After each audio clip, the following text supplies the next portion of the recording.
সল্টলেকে পিটিয়ে খুন, গ্রেফতার 2। ভিআইপি বাজারের বাসিন্দাকে পিটিয়ে খুনের অভিযোগ। 11ই অক্টোবর সল্টলেকে সেক্টর 3 এ মারধর। গতকাল হাসপাতালে মৃত্যু হয় পশু প্রেমী। সুদীপ্ত রয়েছে আমার সঙ্গে সরাসরি। সুদীপ্ত, সল্টলেকে যে ঘটনা গত 11ই অক্টোবর, সেই ঘটনায় দুজনকে গ্রেফতার করেছে পুলিশ। গ্রেফতার করার পর জেরায় আর কি তথ্য সামনে আসছে?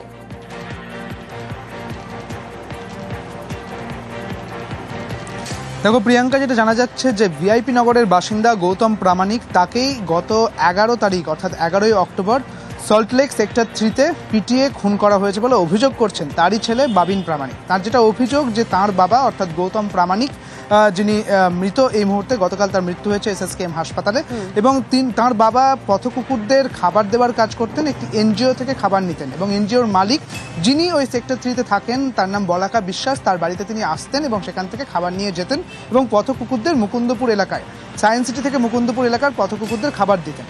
যেটা বিষয়ে যে অভিযোগ উঠছে, বাবিন প্রামাণিক অর্থাৎ গৌতম প্রামাণিকের ছেলে যে অভিযোগ করছেন যে এনজিওর মালিকের থেকে তিনি খাবার নিতেন, সেই এনজিওর মালিকের ড্রাইভার আব্দুল কবির, তিনি কিন্তু পিটিয়েছে এবং তিনি মারধর করেছেন এই গৌতম প্রামাণিককে, এবং তার ফলেই মৃত্যু হয়েছে তার বাবার। এবং কারণ কি সুদীপ্ত?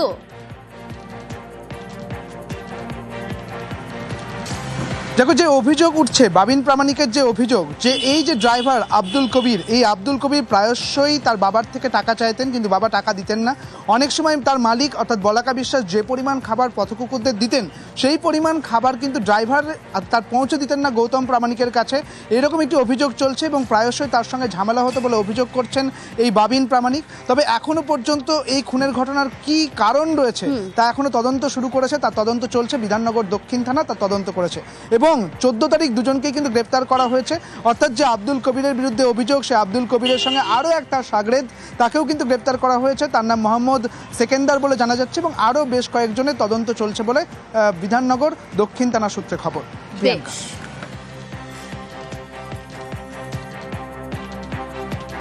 আমার বাবা কুকুরকে খাবার দাবার কাজ করতো। এবার একটা এনজিওতে ম্যাডাম আছে, ম্যাডামের থ্রুতে কাজ করতো বাবা। ম্যাডামের কাছে কাজ করতো, ওখানে ম্যাডামের কাছে খাবার নিতে গেছিলো। খাবার নিতে গিয়ে ম্যাডামের বাড়িতে সল্টলেক সেক্টর 3 খাবার নিতে গিয়ে বাবাকে ম্যাডামের ড্রাইভার 3-4 জন মিলে অটোতে বসেছিল। বাবা নেমেছে আর 3-4 জন মিলে মাথার এই জায়গায় ফ্র্যাকচার করে দিয়েছে, এই জায়গায় মানে ব্রেন হ্যামারেজ হয়ে গেছে। তারপরে কালকে রাত 10টা-20-তে বাবা মারা গেছে। বাবার কাছে মাঝে মধ্যেই টাকা চাইতো। এখন ম্যাডাম কিসের জন্য ম্যাডাম করালো, না ম্যাডাম করলো, না ড্রাইভার নিজে থেকে করলো রাগের জন্য, এটা হচ্ছে বাবাকে যেদিন মেরেছিল সেটা 11 তারিখ রাতে। দুজনকে গ্রেপ্তার করেছে বিধাননগর থানা। এন্টালিতে প্রৌঢ়ার রহস্য মৃত্যু, ফ্ল্যাটের দরজা ভেঙে উদ্ধার দেহ। ছেলে কর্মসূত্রে বিদেশে, মেয়ে বিহারে থাকেন। কিভাবে রেখা সাহার মৃত্যু, তদন্ত শুরু করেছে পুলিশ। অসুস্থতাও আছে আর একটু হয়তো মানে এটা প্রিজিউম করা যাচ্ছে কি উনি হয়তো একটু ডিপ্রেসড ছিলেন। ভদ্রমহিলা মাস তিনেক একদমই বেরোয়নি। একটা ছেলে ভদ্রমহিলা সে বাইরে থাকে আর মেয়ে রিপোর্টেডলি বিহারে কোথাও থাকে। কমপ্লেক্সটা তৈরি হয়েছে মানে বাসাবাস আরম্ভ হয়েছে 2015। তখন তো ছেলেও থাকতো, মেয়েও থাকতো। ওনারা one of the first resident এইখানে। এন্টালি থানা এলাকায় রহস্য মৃত্যু প্রৌঢ়ার। সকাল থেকে কোনো সারা শব্দ না পাওয়া যায় সেই প্রৌঢ়ার ফ্ল্যাটে, তিনি একাই থাকতেন বলে প্রতিবেশীরা জানাচ্ছেন।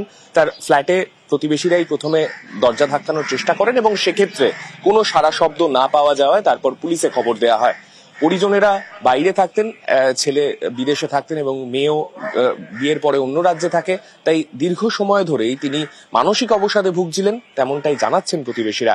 তবে মৃত্যুর কারণ কি, আদতে আত্মহত্যা নাকি অন্য কোনো কারণ রয়েছে, কিংবা স্বাভাবিক মৃত্যু হয়েছে কোনো অসুস্থতাজনিত কারণে, সেই সমস্ত বিষয় কিন্তু তদন্ত চলছে এবং ময়না তদন্তের রিপোর্ট সামনে আসলেই সেই বিষয়টা স্পষ্ট হবে। ক্যামেরায় সমীরণ বিশ্বাসের সঙ্গে সান্নিক ঘোষ, নিউজ 18 বাংলা, কলকাতা। হৃদরোগে মৃত্যু কাঁথির চিকিৎসকের। কাঁথি হাসপাতালে চিকিৎসকের রহস্য মৃত্যু। 2 সদস্যের তদন্ত কমিটি গঠন কাঁথি হাসপাতালে। হৃদরোগে মৃত্যুর অনুমান, প্রাথমিক তদন্তে ময়না তদন্তের রিপোর্টে স্পষ্ট হবে কারণ। চিকিৎসকের মৃত্যুর রিপোর্ট তলব স্বাস্থ্য দফতরে। মায়ের অসুস্থতা নিয়ে দুশ্চিন্তায় ছিলেন চিকিৎসক শালিনী দাস, দাবি নন্দীগ্রামের মুখ্য স্বাস্থ্য আধিকারিকের। আমরা এখনো পর্যন্ত মৌখিকভাবে যা জানতে পেরেছি বা বুঝতে পারছি যে একটা সাডেন কার্ডিয়াক অ্যাটাক হয়ে মারা গেছেন। মাসখানেক আগে ওনার মায়েরও হার্ট অ্যাটাক হয়েছিল। উনি সেই দিক থেকে একটু মনমরাই ছিলেন। একটা ইনকোয়ারি টিম ফরমেশন করেছি, ওরা রিপোর্ট জমা দিলে সঠিক তথ্যটা বোঝা যাবে। এমন কিছু চাপও ছিল না ওনার ওপরে, কাজের প্রেসারে কোনোভাবে মানসিক এতে নয়, তবে পারিবারিক ব্যাপারে অনেকটাই উনি ডিপ্রেশনে ছিলেন।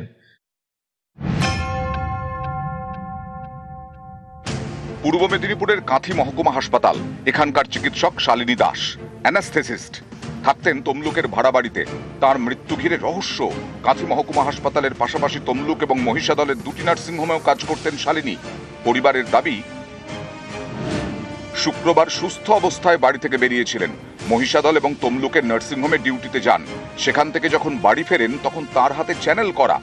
বাড়ি ফিরেই অসুস্থ হয়ে পড়েন চিকিৎসক, মাটিতে পড়ে যান। চিকিৎসক শালিনী দাসকে নিয়ে যাওয়া হয় তমলুকের নার্সিংহোমে, সেখান থেকে তাম্রলিপ্ত মেডিকেল, কিন্তু বাঁচানো যায়নি। নার্সিংহোমে কাকে বলেছে নাকি চ্যালেঞ্জ করে দিয়েছে, তারাই করে দিয়েছে, কিছু জানি না। সকালবেলা তো সুস্থ হয়ে গেছে, প্রায় 11:30 পৌনে 12টা ডাক্তারবাবু দেখে সঙ্গে সঙ্গে মেডিকেল কলেজে রেফার করে। ভালো ছিল, ক্রিটিক্যাল অবস্থা ছিল। তখন কি ব্লিডিং হয়ে যাচ্ছে? হ্যাঁ, ওই হাতে একটা চ্যানেল করা ছিল, ওখান থেকে অনবরত ব্লিডিং হচ্ছে।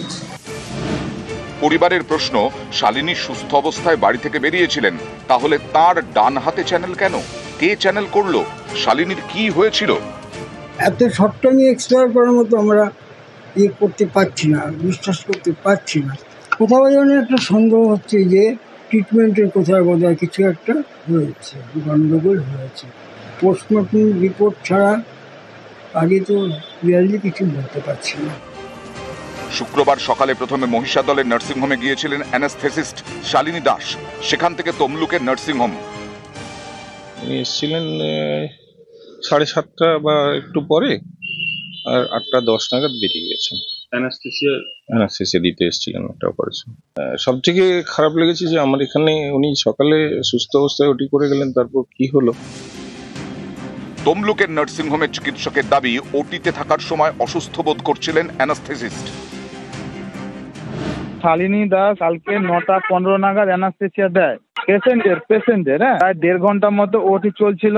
তার মাঝখানে মায়ের থেকে বিভিন্ন রকমের ভাবে ফোন আসতে থাকে, 10-15 মিনিট অন্তর করে ফোন আসতে থাকে। তারপরে ওই মাসিকে বলে কি কেয়ারটেকার, মাকে যেতে দেবে না, তুমি যদি যেতে দাও তাহলে তোমার মাইনে আটকে দেবে। আমি তো ওটি করছিলাম। তারপরে ও আমাকে বলে যে স্যার আমার একটু গ্যাস হচ্ছে, গ্যাসের ট্যাবলেট খেয়েছি কিন্তু এখনো হচ্ছে। আমি বলে তাহলে একটা প্যান্টোপ্রাজল নিয়ে নে। প্যান্টোপ্রাজল অনডেম হচ্ছে চ্যানেল করে ওখানে নিয়েছে, ব্যাস এইটুকু। এরপরে তারপরে আমি চলে এসেছি, ওটি শেষ, আমি যাইনি।